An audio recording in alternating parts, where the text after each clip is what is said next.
एक छोटे से गांव में हरी नाम का एक आदमी रहता था। हरी मेहनती नहीं था, पर उसका मन हमेशा ज्यादा कमाने और जल्दी अमीर बनने के तरीकों में लगा रहता। लोग उसे लालची हरी कहकर पुकारते थे। हरी का मानना था कि किस्मत मेहनत से नहीं, चालाकी और ज्यादा से ज्यादा पाने की चाह से बदलती है। वह दूसरों की चीजें हथियाने का मौका कभी नहीं छोड़ता था। एक दिन गांव में खबर फैली कि पास के जंगल में एक बूढ़ा साधु रहता है, जिसके पास जादुई सोने का पत्थर है।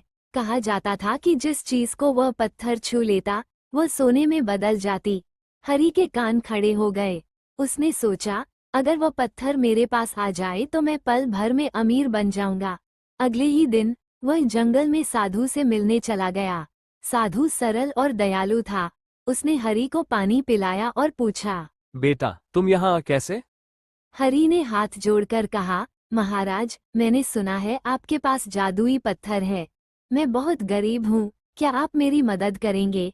साधु ने मुस्कुराकर कहा, ठीक है, मैं तुम्हें ये पत्थर 3 दिन के लिए दे सकता हूँ, लेकिन एक शर्त है। इन 3 दिनों में तुम सिर्फ अपनी ज़रूरत की चीज़ों को ही सोने में बदलना, लालच मत करना।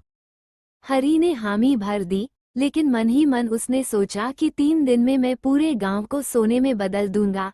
पत्थर पाते ही उसने अपनी झोपड़ी, बर्तन, कपड़े, सबको सोने में बदल दिया। अगले दिन उसने खेत, कुएं और गांव के कई मकानों को सोने में बदलना शुरू कर दिया। तीसरे दिन तो उसने हद ही कर दी। वह गांव वालों को मनाने लगा कि वे खुद को पत्थर से छूने दें ताकि वे भी सोने जैसे अमीर हो जाएं। जब साधु तीसरे दिन पत्थर लेने आया, तो उसने देखा कि गांव सुनहरे मकानों, बेजान खेतों और ठंडी मूर्तियों से भर चुका है।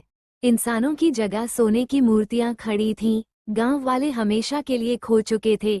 साधु ने गंभीर होकर कहा, हरी, मैंने तुम्हें चेताया था, लालच इंसान की सबसे बड़ी कमजोरी है। तुमने सोना तो पा लिया, लेकिन अपना गांव, दोस्त और अपनों को खो दिया। हरी के हाथ से पत्थर गिर पड़ा। उसकी आंखों में आंसू आ गए। अब उसके पास बहुत सारा सोना था, लेकिन कोई था ही नहीं जिसके साथ वह अपनी खुशी बांट सके। उस दिन हरी को समझ आया कि लालच केवल खालीपन लाता है, खुशी नहीं।